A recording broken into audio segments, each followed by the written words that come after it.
Well, I don't agree at all. First off, how is it possible that anybody with any kind of sanity would consider the United States or Britain or the West in general to be in any kind of position to be punishing anyone for any illegalities? If we want to take a look at Iraq, there is at least 1 million, probably even close to 2 million dead. We invaded that country, destroyed it, created millions of orphans, millions of refugees, and never even so much as apologized for that. Let's go back to Vietnam, where we dropped 20 million bombs, more than all of World War II combined. We have destroyed so many countries. We have tortured and killed and maimed and raped around this planet. Who in the hell in their right mind would consider the United States or the West in general to be in any position to punish anybody? Never mind the obvious facts that this is a false flag attack and a long list of false flag attacks, which let's get into that, please. Well, we don't operate under international law. What we have is the color of law, the law of the jungle, in which the rich and the powerful basically determine what goes and what doesn't go.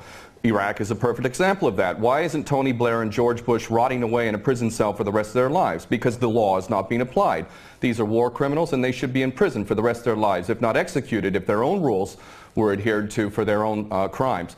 Not only that, but we need to really understand the truth here. First off, all of these players, these politicians, are nothing more than puppets. They don't serve the people. There is no real democracy. They really serve the rich and powerful who run the world, and that would be the bankers who control the money supply. The bankers, of course, make huge amounts of money. Whether they make bad investments or not, wars are great for them, and ultimately they control the politicians, and that is why we see these policies.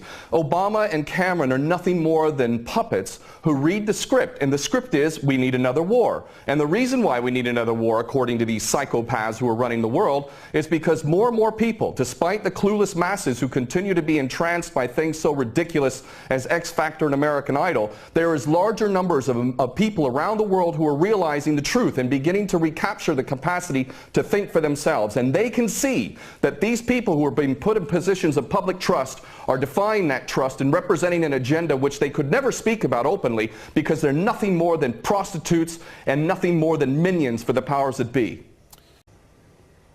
Well, the Greater Israel Project is all about destabilizing surrounding nations, ultimately in pursuit of this dream of Greater Israel from the Euphrates down to the Nile, all the way over to the Eastern Mediterranean. This is the dream of these psychopaths, and so destabilizing governments, creating sectarian strife is all part of that menu and all part of the design to create Greater Israel. So that goes, that's self-evident. But I have to go back to what this gentleman is saying in Washington, D.C. about America not wanting to get involved, or Obama not getting involved. What are you talking about?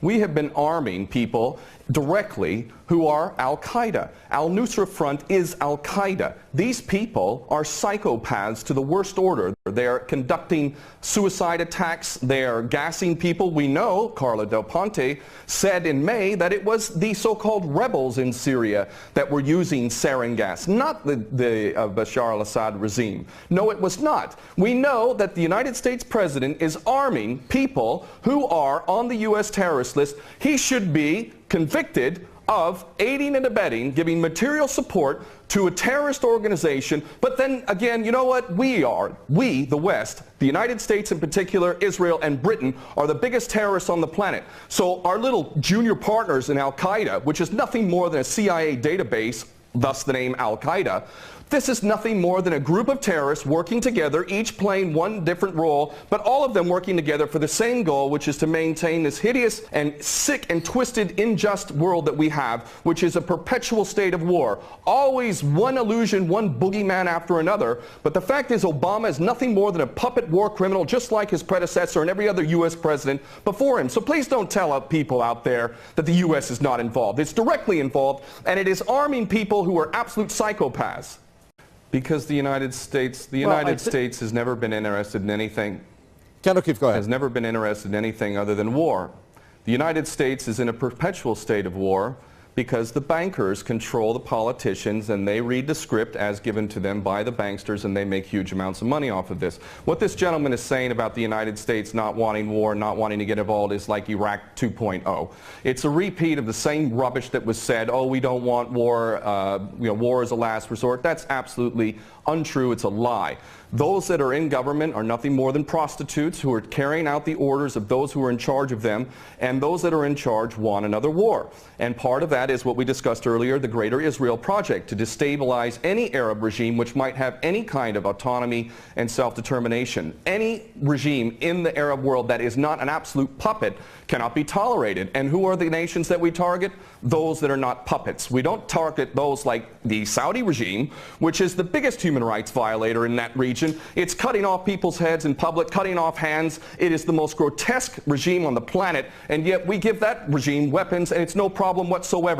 The duplicity and hypocrisy of the United States and the West can't even be measured. It is so enormous. And these mouthpieces, such as this gentleman in Washington, is only doing a disservice to himself and his country. And the fact is that American sons and daughters will get involved in this yet again, and these chicken hawks who are pretending to care about the Syrian people are going to be sacrificing not their own sons and daughters. I would like this man to send his sons and daughters and his grandchildren off to Syria when this turns into a greater conflict, because this is what we're flirting with, is a world war, a third world war. This is not a joke. We are flirting with a third world war on the basis that apparently we care so much about the Syrian people, just like we care so much about the Iraqi people and the Afghani people. The only people that buy this sort of stuff are either bought-off prostitutes or the dumbest of the dumb. And we're also led to believe that Assad is the dumbest idiot dictator on the planet now, isn't he? Because he invited UN inspectors to come in, and he brought them in. On the very day that they come in, he decides to attack his own people 10 miles away from where the inspectors arrive. This is beyond ridiculous, and the only people that buy this, again, are bought-off prostitutes or the dumbest of the dumb. Well, there's no question that they don't intend for limited strikes, and that's not going to do anything. They want to go in full scale. That's the plan. Of course, they'll use pretext to be able to justify the initial attack, and then they'll concoct more things to justify a greater involvement.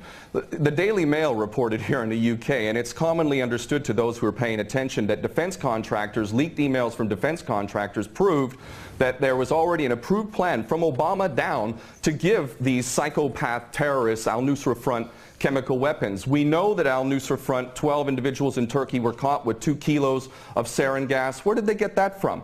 And this is, you know, clearly a false flag. We understand this to be true, and it's the only way that they could justify an attack at all. And I have to say, I'm happy that the gentleman in Washington mentioned Dempsey, General Dempsey of the Joint Chiefs, because I'll tell you what, more than anything else, it is the true American patriots, those who are sick and tired of having given up their life to basically serve the American dream, the American nation, the Constitution that they swore to uphold. It's those military men and women. It's you now. It's coming to you now. Are you a patriot or are you not? Are you going to let your nation descend even further into the chaos and corruption that has been so sick and so twisted that it's destroying American lives as well as the rest of the world, to the tune of 22 American servicemen a day who are committing suicide? Are you going to sacrifice more of your American sons and daughters for Israeli wars, for Zionist wars? Are you going to continue to do that because you are not a patriot? You are in fact aiding and abetting the terrorists you supposedly think you're fighting against. And those Americans who are waking up to this, I hope to God, in the military in particular, that you refuse your orders. And this is why the people of America who are refusing to buy this nonsense, the overwhelming majority do not support any kind of attack on Syria. And in those in the military, I know that the powers that be are very, very frightened that high-ups within the military will refuse the orders. And I hope this is exactly what happens if an attack on Syria occurs. Very well. We're going to leave it there. Thank you very much, former U.S. Marine and war veteran there, Ken O'Keefe, talking to us from London. And thank you very much from the senior fellow at Center for American Progress, Lauren Korb, who spoke to us from Washington.